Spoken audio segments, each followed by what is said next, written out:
नमस्कार मित्रों, देखिए पॉलिटी वाला सेक्शन हम पढ़ देते हैं कि भारत में भारत में स्थानीय स्वायत्त शासन का जनक लॉर्ड रिपन को माना जाता है। तो स्थानीय स्वायत्त शासन का जनक किसे माना जाता है? लॉर्ड रिपन को माना जाता है। अब सूचना का अधिकार एक विधिक अधिकार है। सूचना का अधिकार अधिनियम 2005 में है। भारतीय संविधान का अनुच्छेद 40 राज्य को सार्थक कदमों हेतु ग्राम पंचायतों के गठन के संबंध में परामर्श देता है। आर्टिकल 40 के बारे में बताया गया है कि राष्ट्रीय आपातकाल के दौरान अनुच्छेद 20 और 21 को निलंबित नहीं किया जा सकता। ये बहुत ही इम्पोर्टेंट बात है भाई कि राष्ट्रीय आपातकाल के दौरान अनुच्छेद 20 और 21 को निलंबित नहीं किया जा सकता। तो और आर्टिकल 20 और 21 में है क्या? तो 20 में अपराधों के लिए दोष सिद्धि के संबंध में संरक्षण प्रदान करता है। उसके बाद में 21 में है कि जीवन के अधिकार से संबंधित शब्द दिए गए हैं कि जीवन के अधिकार से संबंधित हमारे यहाँ संपूर्ण भारत के लिए एकल नागरिकता है। जैसे अमेरिका में राज्यों के लिए और देश के लिए 2 नागरिकता प्रदान की गई है, हमारे देश में संपूर्ण भारत के लिए एकल नागरिकता का प्रावधान किया गया है। अब प्रमुख अनुच्छेद देखिए, अनुच्छेद 14 में विधि के समक्ष समता, सभी व्यक्ति संविधान या विधि के समक्ष समान है। उसके बाद में 41 कार्य करने का अधिकार दिया गया है। अनुच्छेद 42 में कार्य करने हेतु सही और मानवीय स्थिति। अनुच्छेद 45 में है शैशव पूर्व देखभाल तथा 6 वर्ष से नीचे की आयु के बच्चों के लिए शिक्षा की व्यवस्था राज्य की जिम्मेदारी होती है। कि संसद के किसी सदस्य की अयोग्यता के प्रश्न पर विचार करते समय राष्ट्रपति भारत के निर्वाचन आयोग की राय लेता है। क्या? संसद के किसी भी सदस्य की अयोग्यता के प्रश्न पर विचार करते समय राष्ट्रपति निर्वाचन आयोग की राय लेता है। देखिए दोस्तों, क्वेश्चन आ सकता है कि राष्ट्रपति किसी की राय नहीं लेता, निर्वाचन आयोग की राय लेता है। तो ये सत्य है। या ऐसा भी आ सकता है राष्ट्रपति प्रधानमंत्री की राय लेता है तो निर्वाचन आयोग की राय लेता है। राज्य वित्त आयोग एक संवैधानिक संस्था है। अनुच्छेद 243 के तहत राज्यपाल द्वारा प्रत्येक 5 वर्ष पर इसका गठन किया जाता है। का राज्य वित्त आयोग का एक संवैधानिक निकाय है जो अनुच्छेद 243 के तहत राज्यपाल द्वारा प्रत्येक 5 वर्ष पर इसका गठन किया जाता है। तो अनुच्छेद कौन से में? 243(1) के तहत।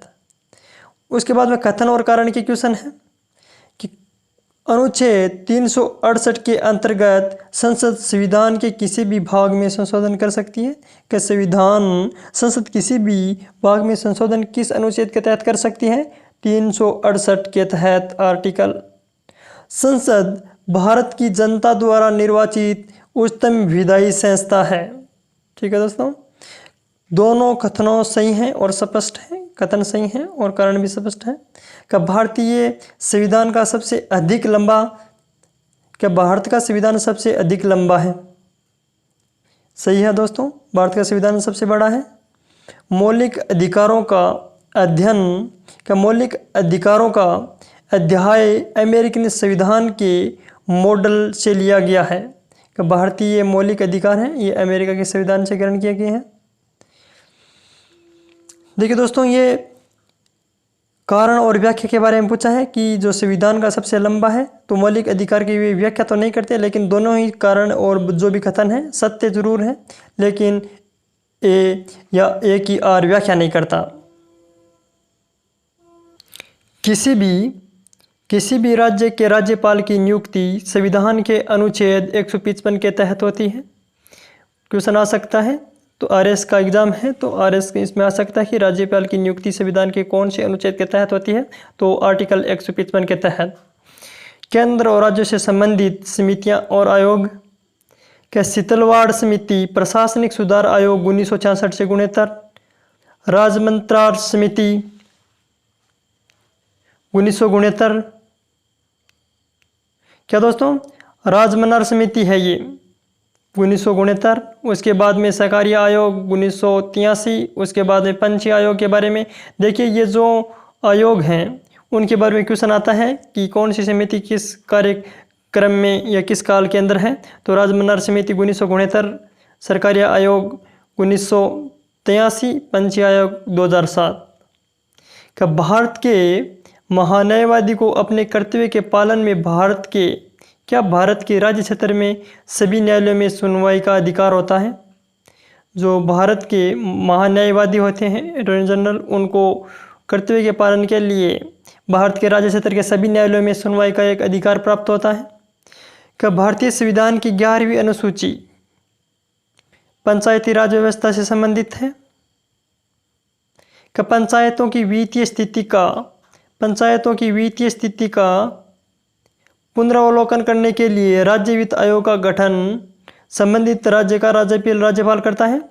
क्या का पंचायतों की वित्तीय स्थिति का पुनरावलोकन करने के लिए राज्य वित्त आयोग का गठन कौन करता है? संबंधित राज्य का राज्यपाल करता है।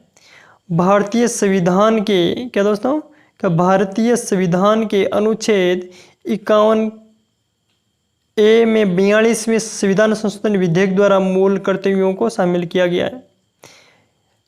अनुच्छेद 51A में 42वें संविधान संशोधन 1976 के द्वारा मूल कर्तव्यों को शामिल किया गया है। उसके बाद में देखिए भारतीय संविधान के अनुच्छेद 123 में राष्ट्रपति को अध्यादेश जारी करने की शक्ति प्रदान की गई है। कि भारतीय संविधान के अनुच्छेद 123 के तहत राष्ट्रपति को अध्यादेश जारी करने की शक्ति